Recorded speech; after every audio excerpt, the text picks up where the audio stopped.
यह बजट नियमों और प्रक्रियाओं को सरल बनाकर आम लोगों के जीवन में ईज ऑफ लिविंग को बढ़ाने पर इस बजट में जोर दिया गया है।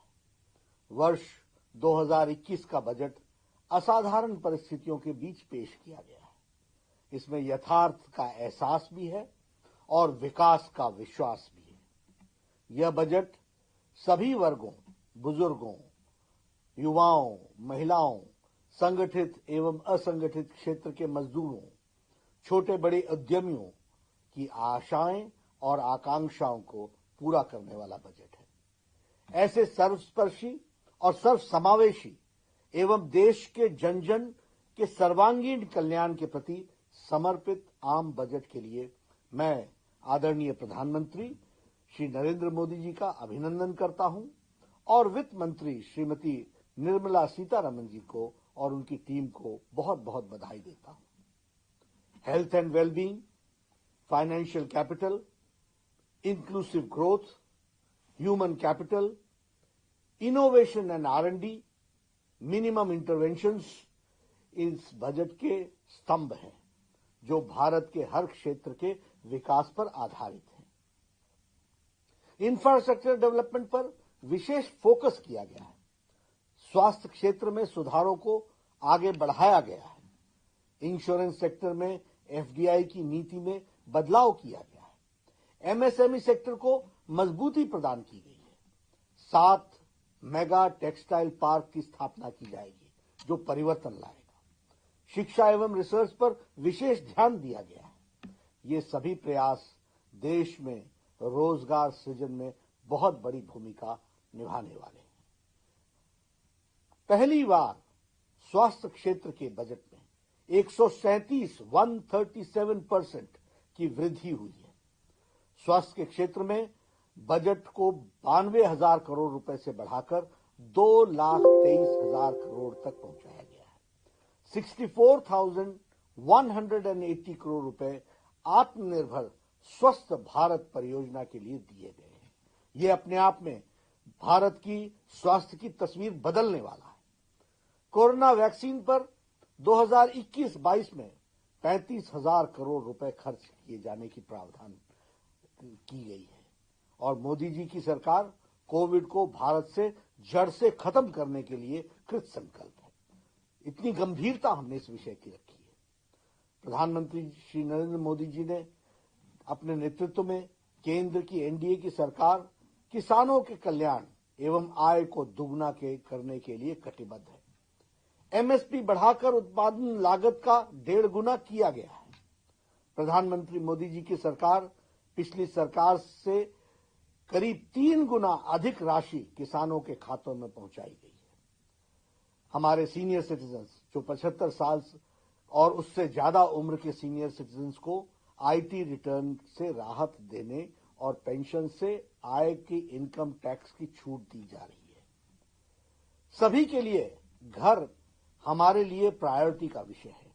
होम लोन पर ब्याज में 1.5 लाख रुपए की कटौती के प्रावधान को 31 मार्च 2022 तक बढ़ाया गया है। अगर 1938 में चले आ रहे इंश्योरेंस एक्ट में बदलाव एक सकारात्मक कदम है जो बहुत दिनों से चर्चा में था लेकिन किया नहीं गया था, उसे प्रधानमंत्री मोदी जी ने आज उसमें परिवर्तन किया है। सरकारी बैंकों में 20,000 करोड़ रुपए का निवेश बैंकिंग सेक्टर को मजबूती प्रदान करेगा। 15वें वित्त आयोग की सिफारिश माने जाने के बाद अब राज्यों को केंद्रीय करों का 30% से बढ़कर 41% उनको हिस्सा मिल सकेगा। कैपिटल एक्सपेंडिचर के लिए हमारे 5.54 लाख करोड़ रुपए खर्च किए जाएंगे और उसका प्रावधान किया गया है जो कि पिछले बजट से 30% अधिक है, 30% अधिक है। इसके अतिरिक्त राज्यों और स्वतंत्र बॉन्डेज यानी बॉन्ड्स भरने का भी उनको 2 लाख करोड़ रुपए दिए जाएंगे। हमारे स्वच्छ जल के लिए देश भर में अगले 5 वर्षों में 2.87 लाख करोड़ रुपए का प्रावधान किया गया है। शिक्षा में 100 से ज्यादा सैनिक स्कूलों को हाई एजुकेशन काउंसिल का गठन करके उनकी विकास की बात सोची जा रही है। 15,000 स्कूलों को आदर्श स्कूल बनाए जाने का प्रस्ताव भी स्कूल की शिक्षा को मजबूत करने के लिए रखा है। रिसर्च के लिए 50,000 करोड़ रुपए अलग से रखे गए हैं। आदिवासी इलाकों में लगभग 38,000 करोड़ रुपए की लागत से 750 एकलव्य स्कूल खोले जाने का भी प्रावधान है। अगर मैं महिला सशक्तिकरण की बात करूं तो उज्ज्वला योजना ने जो भारत में तस्वीर बदली है, 8 करोड़ बहनों को कनेक्शन मिला है, उसमें 1 करोड़ महिलाओं को और ये गैस का कनेक्शन पहुंचाने का योजन इस बजट में किया गया है। जम्मू कश्मीर में भी गैस पाइपलाइन योजना की शुरुआत की जा रही है।